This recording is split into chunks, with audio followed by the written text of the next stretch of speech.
Ein letztes Mal willkommen zurück bei unserer Reisedoku Irland. Nachdem wir im 4. Teil unseren Standort nach Cleggan gewechselt und Echo Island besucht haben, steht jetzt ein letzter Ortswechsel nach Tullamore an. Von dort werden wir in die Wicklow Mountains fahren und im Tal der 2 Seen Glendalough besuchen. Tja, und dann ist unser Urlaub auch zu Ende und es geht von Tullamore zurück nach Dublin auf die Fähre.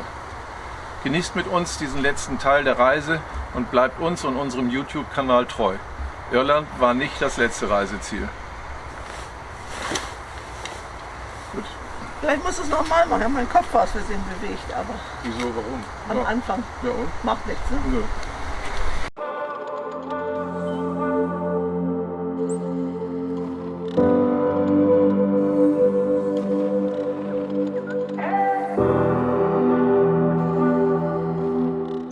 Zum letzten Mal wechseln wir unseren Standort und verlassen bei trübem, regnerischem Wetter das Cleggan Farmhaus.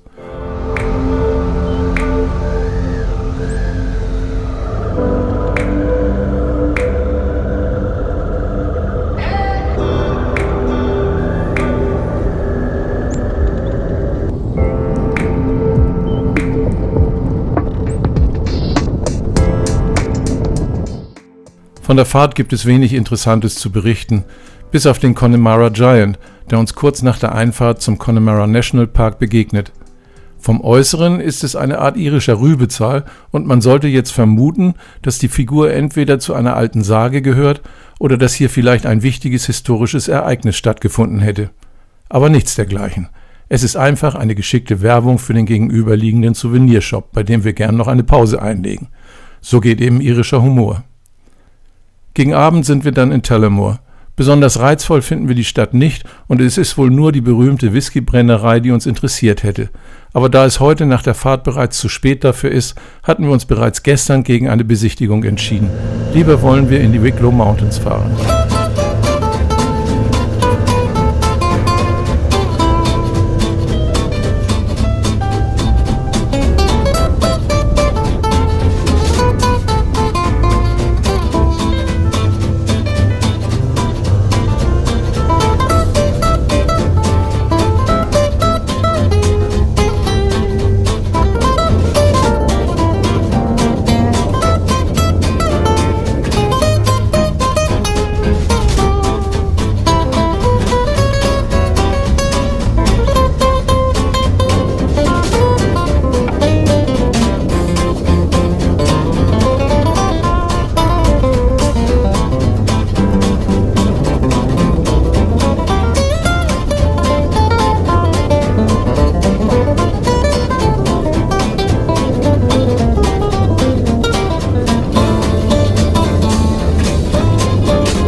Dass Irland im Inland durch seine schmeichelnde Landschaft, die unzähligen Grüntöne und die sanften Berge charakterisiert wird, merkt man hier in den Wicklow Mountains wieder ganz besonders.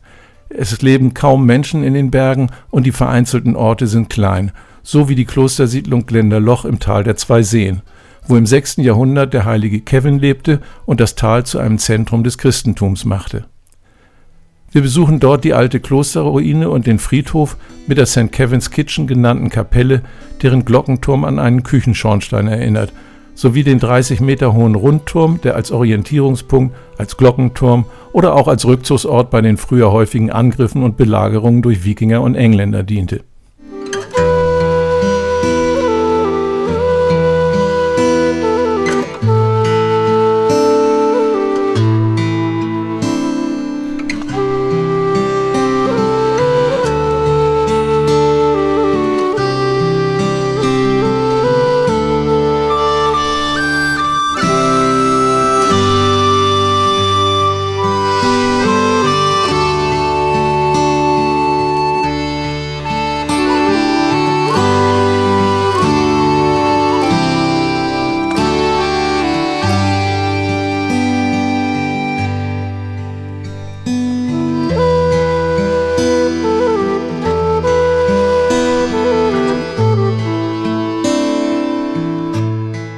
Mit diesem Ausflug geht unser Urlaub dann auch zu Ende. Am nächsten Morgen machen wir uns auf den Weg von Tullamore zur Fähre nach Dublin.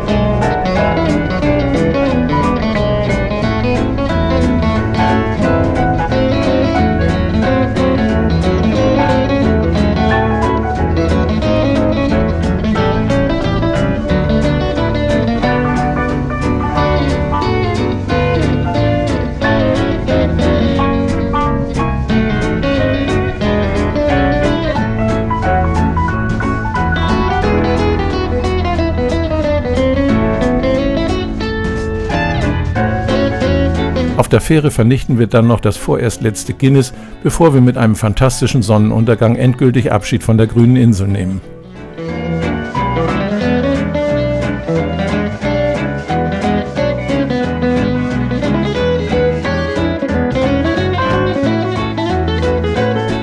Ich hoffe, es hat euch gefallen, mit uns den Burren und die Cliffs of Moher gesehen, Galway und Cong mit dem Klostergarten besucht zu haben und durch den schönen Connemara National Park gefahren zu sein. Wir fanden in Eckl Island und der Keem Bay wie auch in den Wicklow Mountains unsere Highlights der Reise. Vielleicht geht es euch ja genauso. Wenn ja, zeigt es mit einem Daumen hoch oder abonniert unseren Kanal. Wenn ihr dann auch noch die Glocke anmacht, seid ihr immer informiert, wenn es was Neues von uns zu sehen gibt. Ansonsten vielen Dank fürs Zuschauen und bis zur nächsten Reise.